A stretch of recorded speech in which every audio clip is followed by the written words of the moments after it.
കനത്ത പോളിംഗ് രേഖപ്പെടുത്തി തലസ്ഥാന ജില്ല ആർക്കൊപ്പം നിൽക്കുമെന്ന നെഞ്ചിടിപ്പിലാണ് മുന്നണികൾ. 2021 തെരഞ്ഞെടുപ്പിനേക്കാൾ 6% വർധനവാണ് ഇത്തവണ രേഖപ്പെടുത്തിയത്.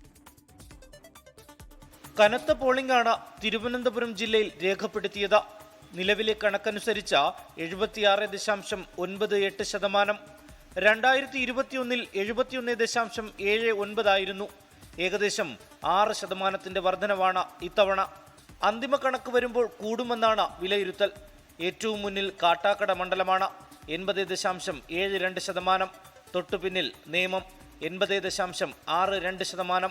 വോട്ട് പെട്ടിയിലായതോടെ മുന്നണികൾ കണക്കുകൂട്ടലിലാണ്. പോളിംഗ് ശതമാനത്തിന്റെ വർധനവ് തങ്ങൾക്ക് അനുകൂലമാകുമെന്നാണ് LDF വിലയിരുത്തൽ. എന്നാൽ സർക്കാർ വിരുദ്ധ നിലപാടാണ് പോളിംഗ് വർദ്ധിക്കുവാൻ കാരണമെന്നാണ് UDFന്റെ കണക്കുകൂട്ടൽ. BJP വിജയം പ്രതീക്ഷിക്കുന്ന മണ്ഡലങ്ങളിൽ ഭൂരിഭാഗവും തിരുവനന്തപുരം ജില്ലയിലാണ്. ഏറ്റവും കൂടുതൽ പോളിംഗ് രേഖപ്പെടുത്തിയതും ആ മണ്ഡലങ്ങളിൽ തന്നെ. ഇത് BJPക്ക് വലിയ പ്രതീക്ഷ നൽകുന്നുണ്ട്.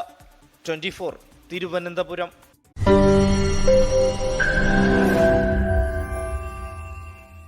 ലോകത്തെവിടെയായാലും ഏത് സമയത്തും 24 വാർത്തകളും ഓഗ്മെന്റഡ് റിയാലിറ്റി പാക്കേജുകളും എക്സ്പ്ലെയിനറുകളും വിശദമായി കാണാൻ ഞങ്ങളുടെ YouTube ചാനൽ നിങ്ങൾക്ക് സബ്സ്ക്രൈബ് ചെയ്യാം.